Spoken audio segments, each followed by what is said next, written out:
सामने आप देख रहे हो कौन सी बाइक है। बताने की ज़रूरत भी नहीं है क्योंकि ये है सबसे पॉपुलर सबसे मशहूर bike hero Honda Splendor. Badging देख रहे हो 2000 के ज़माने की है। हीरो होंडा मतलब हीरो होंडा यानी कि ट्रस्ट। दो कंपनियों का मिक्सचर, दो कंपनियों का मिलन और दो कंपनी का ट्रस्ट। भाई साहब 2000 साल में ये गाड़ी ली थी एक ओनर ने। 2000 साल के बाद अभी तक यूज़ कर रहे हैं। 21 साल हो चुके हैं भाई। चैसी देख लो, इंजन देख लो, पूरा सड़ चुका है क्योंकि जिधर ये गाड़ी है ना, इधर ये बाइक है ना, वो भाई रूरल एरिया है, गांव का लोग है। और पास में सामने समुंदर है। पास में मेरी रेडर तो खड़ी है। लेकिन ये जो बाइक है वो BS6 वाली है। और इधर जो बाइक देख रहे हो वो BS6 का भाई ज़माना ही कुछ अलग था, ट्रेंड ही कुछ अलग था। उस टाइम नॉर्म्स नहीं चलते थे। उस टाइम मतलब भारत संचार नहीं चलते थे, स्टेजेस नहीं आते थे। गाड़ी देख लो भाई, कंडीशन तो भाई बुरा हाल हो रखा है। ऑयल लीक है यहाँ पे, यह गियर बॉक्स है यहाँ पे, पर्टिकुलर सामान है, इसका मटेरियल है, मेटल के साथ आती है। और ये जो चीज़ देख रहे हो ना, इंजन रिलेटेड जो चीज़ देख रहे हो ना, ये भाई साहब आपको किधर भी मतलब आज के ज़माने की किसी भी गाड़ी को कंपेयर करके देख लो, बाइक को पर्सनली मतलब हीरो के बाइक को कंपेयर कर देख लो, होंडा के बाइक को कंपेयर करके देख लो, ये आपको इतना ट्रस्ट कभी मिल नहीं सकता। और हीरो की अगर स्प्लेंडर की बात अभी की करते हैं ना, 2021 साल की, पूरा ज़माना बदल चुका है। इलेक्ट्रिक हो गया है, सेल्फ स्टार हो गया है, सब हो गया है। और कितनी भी मतलब अमाउंट डालो 1 लाख के अंदर नहीं जाती, 1 लाख में ही चली जाती है स्प्लेंडर। क्योंकि BS6 वेरिएंट है स्प्लेंडर भी। BS6 भारत स्टेज में जाती है तो 1 लाख के ऊपर जाती है। यहाँ पे कितनी गंदी हालत हो रखी है, लेकिन परफॉर्मेंस स्टिल अभी भी बरकरार है। 50 और 60 के बीच में एवरेज देती है। कभी भी स्टार्ट मारो, कभी भी जाने के लिए तैयार होती है। यहाँ पे फ्रंट पे नॉर्मल सा हेलोजन रखा है। हेलोजन तो खैर वो उस ज़माने का आता था। मतलब जो अभी लाइट देख रहे हो यहाँ पे, फ्लैश लाइट देख रहे हो हेलोजन की, वो जो मतलब जो कांच है ना, वो पुरानी वाली नहीं लग रही होगी, नई वाली लग रही होगी। क्योंकि ये भाई थोड़ी मॉडिफिकेशन कर दी थी क्योंकि 2000 की बाइक है यार। मतलब मॉडिफिकेशन तो करना ही होगा, चेंजेस तो करवाने होंगे क्योंकि टूट फुटता है सामान। गाड़ी गांव में रहती है ज़्यादातर। अभी टायर की वो गोटा हो रखा है, पूरा खाली हो चुका है टायर, वो भी घिस चुका है। मेंटेनेंस तो भाई ओनर कुछ करते भी नहीं है इस गाड़ी का। लेकिन भाई कभी भी किधर भी जाने के लिए ये बाइक तैयार होती है। एक किक मारो ऐसे और चलते बनो। उस ज़माना भाई ट्रेंड ही अलग था उस ज़माने का। क्योंकि यहाँ पे ना किक है, यहाँ पे अगर आप इग्निशन एक बार स्टार्ट करो ना, यहाँ पे स्पीडोमीटर है, यहाँ पे फ्यूल गेज है, यहाँ पे न्यूट्रल का लोगो है, यहाँ पे एक पर्टिकुलर उस ज़माने का भाई देख रहे हो, यादें भाई ताज़ा हो गई। होंडा का लोगो आता था और क्या ज़बरदस्त लगता था ये हीरो और होंडा का मिक्सचर का लोगो। अभी होंडा अलग हो गया, हीरो अलग हो गया। और भाई ग्लॉसी फिनिशिंग किधर है देख ही सकते हो, पूरी की पूरी चली गई है। यहाँ पे सीट कवर है, वो भी हालत गंदी हो रखी है। यहाँ पे चौकोन सा ऐसा स्क्वेरी सा ना, वो पुराने ज़माने में आता था ना, वैसे एक टेल लाइट आता था। अभी एक चीज़ खास बताता हूँ इस बाइक के बारे में। हेडलाइट अगर आप देखोगे ना और टेल लाइट देखोगे तो ये दोनों की दोनों आपको नए ज़माने के स्प्लेंडर जैसे लगेंगे। क्योंकि भाई स्पेयर पार्ट बहुत चेंजेस हो गए, स्पेयर पार्ट में बदलाव आ गए। और यहाँ पे इसकी हालत बहुत गंदी हो रखी थी क्योंकि गाड़ी रास्ते से इधर उधर जाके ना स्पेयर पार्ट ऐसे ना अनसेटल हो जाते हैं, उसके बाद गिर जाते हैं। उसके बाद उन्होंने मॉडिफिकेशन किया, नए पार्ट अभी तो आते हैं मार्केट में, पुराने वाले स्प्लेंडर का आया तो नहीं, तो थोड़ी करके ये नई स्प्लेंडर बन गई। तो एक ही स्टार्ट ऐसे इग्निशन चालू करना पड़ता है। अभी तो खैर इतनी हालत गंदी हो रखी है तो कोई इग्निशन की लाइट भी नहीं आती। यहाँ पे स्पीडोमीटर एक आता है, यहाँ पे फ्यूल मीटर आता है। अभी एम्प्टी है क्योंकि गाड़ी बंद है। ऐसी जो गाड़ी होती है ना वो मीटर पे चलती है ऐसे, बाइक के बैटरी पे। बाइक की बैटरी अभी तो डेड हो चुकी है। हॉर्न वॉर्न नहीं चलेगा जब तक गाड़ी हिट नहीं होती, किक पे स्टार्ट नहीं होती। मैग्नेट पे ये सब वर्क करता है। तो अगर बाइक की अगर बैटरी चली गई तो ये सारी जो चीज़ें हैं ना वो गाड़ी के मैग्नेट पे मतलब बाइक के मैग्नेट पे चलेगी। लेकिन भाई ट्रस्ट है ना, वो ट्रस्ट हीरो होंडा जैसा।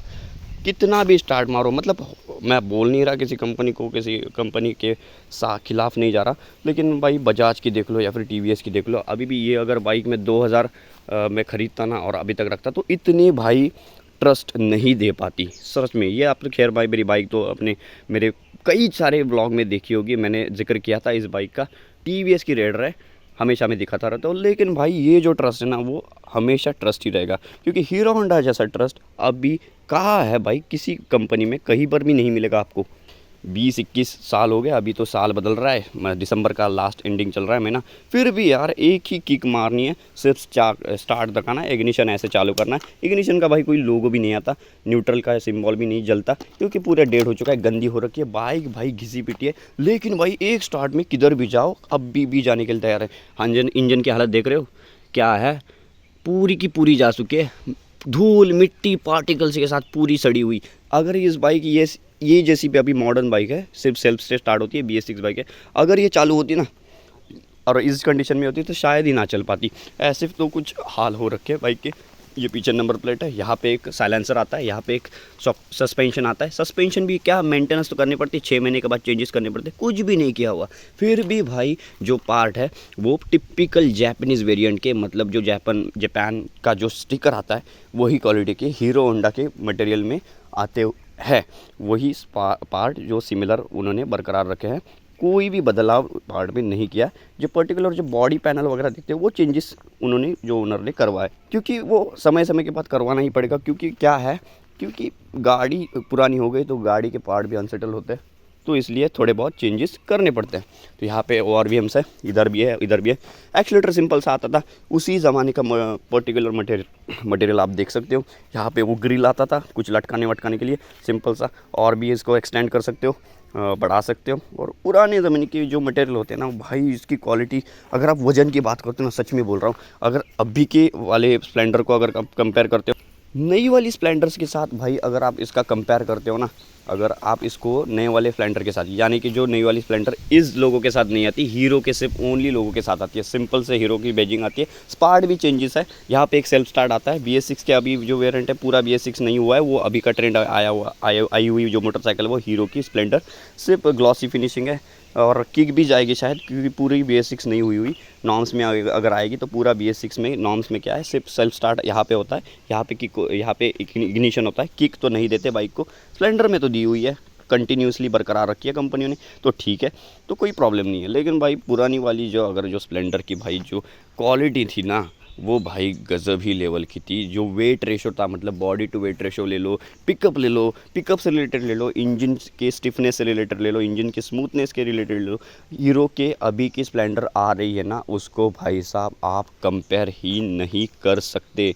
क्योंकि इसकी अगर मैं उठा के दिखाऊँ ना तो भाई इसका वजन ना इससे भी ज़्यादा है, सच में बोल रहा हूँ। पार्ट भाई अभी ज़माना कैसे चेंज हो गया, देख लो, ये पार्ट अभी हिल रहा है, मतलब गाड़ी की हालत तो गंदी हो रखी है।